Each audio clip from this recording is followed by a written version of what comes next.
നമസ്കാരം പ്രിയമുള്ളവരെ, എല്ലാവർക്കും എസ് ടി ചാനലിലേക്ക് ഒരിക്കൽ കൂടി സ്വാഗതം. ഇന്ന് നമ്മൾ ക്ഷേമ പെൻഷനുമായി ബന്ധപ്പെട്ട് മസ്റ്ററിംഗ് സംബന്ധമായ കാര്യത്തിലേക്കാണ് കടക്കുന്നത്. അപ്പോൾ ഈ മസ്റ്ററിംഗ് ഇന്നലെ മുതൽ ചാലുവായിരിക്കുകയാണ്. അപ്പോൾ ആദ്യ ദിവസം തന്നെ അത് 12 മണിക്കാണ് ഓപ്പൺ ആയത്. അത് കാര്യം അറിയാൻ കഴിഞ്ഞത് അതിൻ്റെ എന്തോ സാങ്കേതിക പ്രശ്നങ്ങളായിട്ടാണ് എന്നാണ് അറിയുന്നത്. അപ്പോൾ ഒരുപാട് ആളുകൾ ഇപ്പോൾ ഈ ക്ഷേമ പെൻഷൻ വാങ്ങിക്കുന്നവരുണ്ട്.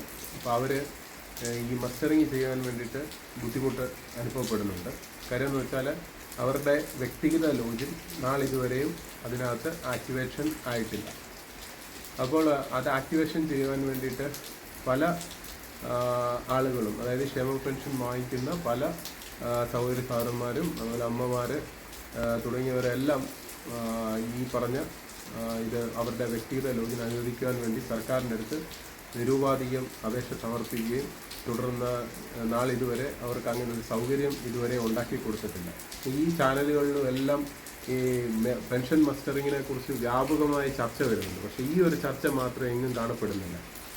അതെന്തുകൊണ്ട്? ഈ നമ്മുടെ ഇന്ത്യ ഡിജിറ്റലായിരിക്കുന്നു എന്ന് പറയുന്നു. നമ്മുടെ സകലമാന ഓൺലൈൻ സേവനങ്ങളും ഈ പറഞ്ഞ പോലെ ഡിജിറ്റൽ പ്ലാറ്റ്ഫോമിൽ ലഭ്യമാണ്. അങ്ങനെ ഇരിക്കുന്ന ഒരവസരത്തിൽ ഒരു ഏജൻസിക്ക് മാത്രം അനുവദിച്ചുകൊണ്ട് ജനങ്ങളെ ഇത്രയും നീണ്ട ക്യൂവിൽ ഈ ഡിജിറ്റൽ യുഗത്തിൽ നിർത്തേണ്ട കാര്യമുണ്ടോ? നിങ്ങൾ ചിന്തിക്കൂ. ഈ വീഡിയോ നിങ്ങൾ മുഴുവനായി കാണുക. കണ്ടതിന് ശേഷം ഇതിൻ്റെ അഭിപ്രായം കമൻറ്റ് ചെയ്യൂ. ഒപ്പം ഇത് ഷെയർ ചെയ്ത് ഇത് അടിയന്തരമായി ഇതിലെ വ്യക്തിഗത ലോഞ്ചിൽ അനുവദിക്കുവാൻ വേണ്ടി സർക്കാരിലേക്ക് എത്തത്തക്ക വിധം എല്ലാവരും ഇത് ഷെയർ ചെയ്യണം. അതോടൊപ്പം നമുക്ക് എല്ലാവർക്കും അറിയാം, ജീവൻ പ്രമാൺ പോർട്ടൽ, കേന്ദ്ര സർക്കാരിൻ്റെ ജീവൻ പ്രമാൺ പോർട്ടൽ ആണ് എല്ലാ പെൻഷനിലും നമ്മൾ ഉപയോഗിക്കുന്നത്. അതോടൊപ്പം നമ്മുടെ പുറത്തുള്ള ആളുകളും എല്ലാം ഉപയോഗിക്കുന്നത് അതാണ്, ജീവൻ പ്രമാൺ പോർട്ടലാണ്. അതിലേക്ക് ഈ പറഞ്ഞ എല്ലാ പെൻഷനും ഇൻ്റഗ്രേറ്റ് ചെയ്യണം എന്നൊരു നിയമം ഇരിക്കെ നമ്മുടെ ഈ സംവിധാനത്തിൽ, അതായത് ഈ ക്ഷേമ പെൻഷൻ മസ്റ്ററിങ്ങുകൾ മാത്രം ഇതിൽ ഇൻ്റഗ്രേറ്റ് ചെയ്യാതെ പോവുകയാണ് ചെയ്യുന്നത്. അത് സർക്കാരിന് വലിയ നഷ്ടവും ഉണ്ടാക്കുന്നുണ്ട്.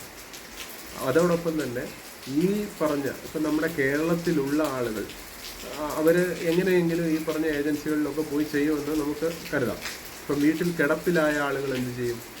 അപ്പം അവർക്ക് നമ്മൾ ഈ പറയുന്ന സെൻറ്ററുകളിൽ നിന്നും ആളുകൾ വീട്ടിൽ പോയി മസ്റ്ററിങ് നടത്തും എന്നാണ് പറയുന്നത്. പക്ഷേ നാളിതുവരെയും ഈ പറഞ്ഞ പല പ്രാവശ്യം ബുക്ക് ചെയ്ത് കഴിഞ്ഞാലും ഈ പറയുന്ന ആളുകളുടെ അടുത്ത് ഇത് ചെല്ലാൻ എത്തുന്നില്ല. പിന്നെ അവർ നിർബന്ധിതമായി അങ്ങോട്ട് പോകേണ്ട അവസ്ഥ വരുന്നു. അങ്ങനെയുള്ള ഒരുപാട് ബുദ്ധിമുട്ടുകളുണ്ട്. അപ്പോൾ ഈ വ്യക്തിഗത ലോഞ്ചിന് അനുവദിച്ചു കഴിഞ്ഞാൽ ഒരു വീട്ടിൽ കമ്പ്യൂട്ടർ ഉണ്ടെന്നുണ്ടെങ്കിൽ അവർക്ക് അവരുടെ ഇൻഡിവിജ്വൽ ലോഞ്ചിനിലൂടെ ഈ പറയുന്ന കിടപ്പ് രോഗികൾക്ക് ചെയ്തു കൊടുക്കാൻ പറ്റും. ഒരു പ്രദേശത്ത് ഒരാളുടെ വീട്ടിൽ കമ്പ്യൂട്ടർ ഉണ്ടെന്നുണ്ടെങ്കിൽ അതിന് അടുത്തായിട്ട് ഈ കിടപ്പ് രോഗികളുണ്ടെങ്കിൽ അവർക്ക് അവിടെ പോയി സുഗമമായിട്ട് ചെയ്ത് ഈ ക്യൂവും ഒക്കെ ഒഴിവാക്കാവുന്നതാണ്. അപ്പോൾ അങ്ങനെയുള്ള സംവിധാനമാണ് ഈ നമ്മുടെ 5ാം വാർഷികം ആഘോഷിക്കുന്ന ഈ സർക്കാർ വികസിത കേരളം എന്ന മുദ്രാവാക്യത്തോടുകൂടി മുന്നോട്ട് പോകുന്ന സർക്കാർ ചെയ്യേണ്ടത്. അപ്പോൾ ഇത് ചെയ്തു കഴിഞ്ഞാൽ തീർച്ചയായിട്ടും ജനങ്ങളുടെ ഇടയിൽ ഇത് ഒരു അംഗീകാരം ലഭിക്കും. അതോടൊപ്പം തന്നെ ജനങ്ങളുടെ ബുദ്ധിമുട്ടുകൾ കുറയുകയും ചെയ്യും.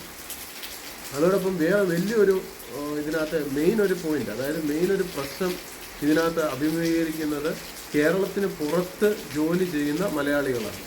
ഇപ്പം പ്രായമുള്ള ആളുകൾ ഇപ്പം കുടുംബത്തോടെ ഒരു പക്ഷേ അവർക്ക് ഇവിടെ കേരളത്തിലായിരിക്കത്തില്ല, അവരിപ്പോൾ തമിഴ്നാട്ടിലായിരിക്കാം, അല്ലെങ്കിൽ പിന്നെ വേറെ നമ്മുടെ ഇന്ത്യയിലെ പല സംസ്ഥാനങ്ങളിലും ഉള്ള ആളുകളാണ്.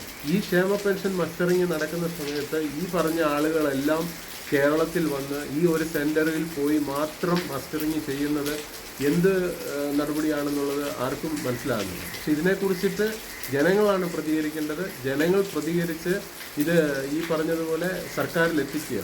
കഴിഞ്ഞ ഒരു ദിവസം ആണെന്ന് തോന്നുന്നു ഒരു ഗ്രൂപ്പുകളിൽ കണ്ടതാണ്, എന്തോ ഒരു ഇതിൻ്റെ കേസ് എന്തോ നടക്കുന്നുണ്ട്. അപ്പോൾ അതേതോ ഒരു കൂട്ടർ കേസ് കൊടുക്കുകയാണ്. അപ്പോൾ അതിൻ്റെ വിധി പോലും 1 വർഷമായിട്ടും പെൻഡിങ് വെച്ച് പോവുകയാണ്. അപ്പോൾ അങ്ങനെ ഇരിക്കുന്ന ആ സാഹചര്യത്തിൽ ജനങ്ങൾ മുന്നിട്ടിറങ്ങി ഈ കാര്യം സർക്കാരിലെത്തിച്ച് അവർക്ക് വേണ്ടുന്ന കാര്യങ്ങൾ നേടിയെടുത്താൽ ഇതിനൊരു പരിഹാരമാവും. അപ്പോൾ എല്ലാവരും വീഡിയോ ഇഷ്ടപ്പെട്ടിട്ടുണ്ടെങ്കിൽ തീർച്ചയായിട്ടും ലൈക്ക് ചെയ്യണം, ഷെയർ ചെയ്യണം, കമൻറ്റ് ചെയ്യണം. ഒപ്പം വിലയേറിയ നിർദ്ദേശങ്ങൾ നിങ്ങൾ അറിയിക്കുക. അതനുസരിച്ച് നമുക്ക് മുന്നോട്ടുള്ള വീഡിയോയിൽ കൂടുതൽ കാര്യങ്ങൾ മെച്ചപ്പെടുത്താൻ പറ്റും. ഹൃദയപൂർവ്വം നിങ്ങളുടെ സ്വന്തം S T channel. Bye and take care.